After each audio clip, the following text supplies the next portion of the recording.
Well, thank you for that warm welcome, which I so richly deserve but so seldom get. How many of you have figured out through perceptive intuition that I'm not a native Texan? Okay, we have a semi-alert group here today. Owing to the fact that I'm originally from a different country, and owing to the fact that we might have some communication problems, I want to set the parameters right. So raise your right hand for me like this. Go ahead. This is America's universal symbol for fantastic or absolutely nothing. So put it now on your chin. For those of you who missed, the chin is this pointed thing at the end of the face. And I know I have my work cut out for me. Whether you realized it or not, what you did was react to that which you saw instead of respond to that which you believe. Reaction is based on life's possibles. Response is based on your permissibles. Reaction is anchored in perception. Response is anchored in belief. Right about now, a good percentage of you have a perception. You're saying to yourself, he's from India, gotta be a doctor. Some of you are pretty sure I'm an engineer, and 3 of you are betting that I own a motel. And all of you are entitled to your own opinion. Perception is like the general and his lieutenant who got on a train. As soon as the train left the station, the general and his lieutenant sat next to this beautiful girl who was sitting next to her grandmother. The train entered the pitch black darkness of a tunnel, and there the entire compartment heard 2 sounds. One was the sweet nothingness of a kiss, and the other was the resounding thud of a slap. Immediately, perceptions ran rampant throughout the compartment. The general thought to himself, bravo, soldier, grabbing the initiative, taking the kiss, but why did Grandma slap me? Grandma thought to herself, the indignance of that young man kissing my granddaughter, I'm glad she slapped him. The young girl thought to herself, I'm so flattered that the young man thought me pretty enough to kiss, but I wonder why Grandma slapped him. The soldier was the only one who knew the truth. In that brief moment of opportunity, he grabbed the kiss and slapped his general all at the same time. Sometimes in the pursuit of fame, in the search for significance, in the desire for that elusive excellence, we all remember the slaps and forget the kisses. We've all been bumped and bruised, hurt and harmed, scarred and scraped, and somewhere along the line we said, I don't want to play anymore. From the mouth of a legal immigrant across these celestial shores to this hallowed hall, take this to the bank. If you were privileged enough to wake up and call this great and glorious land home, you have already won.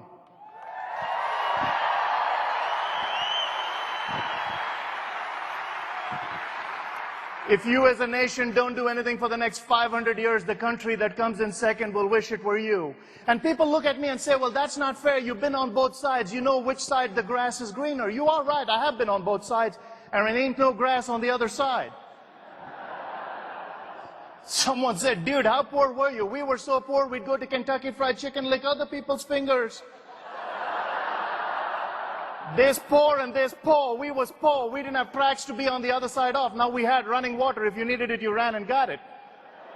And that's not reasonably far from the truth, because Dad did study under a street light and Mom was a child bride. What I'm about to share with you in the remaining time I have is a process that will take you to literally the heights of your own capability. But you have to understand what success is and what it isn't. In order to understand what success truly is, you have to understand that the areas for achievement in life are like spokes in a wheel. Unless each of those spokes are equidistant from the hub at the center of that wheel, life's ride will go thump, thump, bump, bump. Our natural tendency is to always blame the road. But in order to set goals in each of those areas, you have to understand what balance is and what it isn't.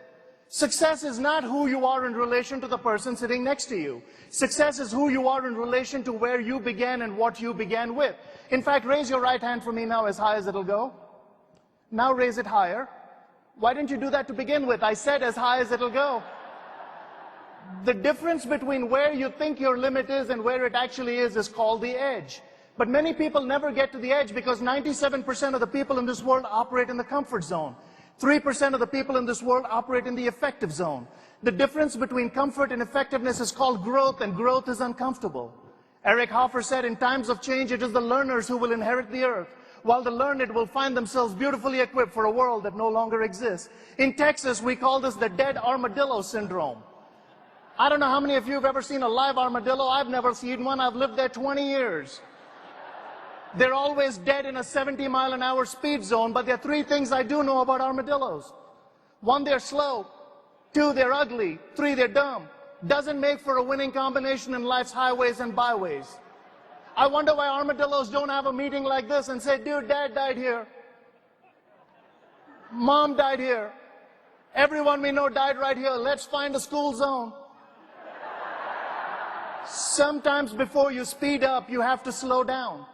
Everybody wakes up in the morning, looks in the mirror and says, mirror, mirror on the wall, do I have a prayer at all? If the mirror ever told you with that kind of hairdo, go back to bed, listen to the mirror. If you walk out in life looking like you've been weaned on a pickle or like the picture on your driver's license, ain't nobody going to treat you like a glamour shot. If you're happy, tell your face.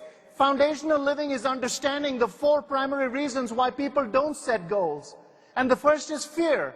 And the fear is the fear of criticism. The fear of the I told you so people. The fear of everybody in your life who loves you so much that they don't want you to progress because mediocrity and misery do love company. Many of us are afraid of critics. In fact, when I spoke in San Francisco, California, a gentleman wrote a very scathing review about me. He said one of the speakers was a husky Indian in a finely tailored suit who had some perky cones about patriotism and was a pseudo-disciple of Zig Ziglar and for whatever reason left to a thunderous ovation. I wrote him back a rebuttal saying, dear sir, the freedom of speech that gives you the right to pen your eloquence is the same one that gives me the right to share my thoughts. First, you called me a pseudo-disciple of Zig Ziglar, and I looked up my Noah Webster dictionary from 1828 that Mr. Ziglar gave me, and I looked up the word disciple. It says student, like constant learner, like in Disciple of Plato. Mr. Z would be proud. Second, you called me a patriot with some perky cones. I said, I will give you a challenge. Take any speech from Patrick Henry to Martin Luther King. You take a day to prepare, I'll take a day to prepare. When you speak, they will stand and clap. When I speak, they will stand and march. Don't doubt my patriotism. Third, I sent your article to my parents in India who don't know what a critic is. They were just glad their little boy's name was mentioned in the same article as Rudy Giuliani.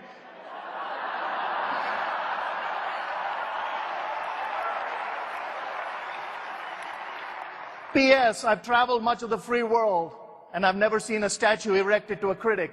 So I'm under the humble opinion that you're not held in such high esteem after all. If you fail at everything else, become a critic. Don't be afraid of them.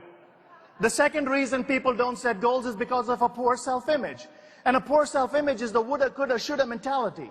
We'll dress the exterior up, but instead we need to dress that inside up, stand in front of the mirror and say, mirror, mirror on the wall, here I am, what's my call?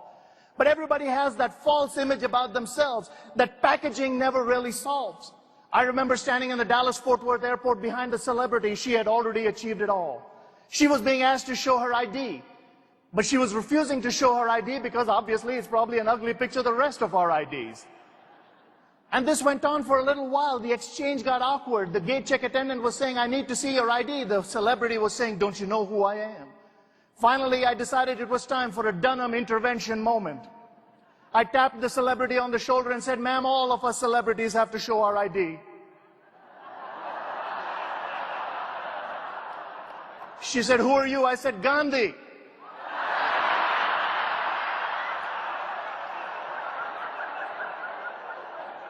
Folks, if somebody has to tell you who you are, you're not.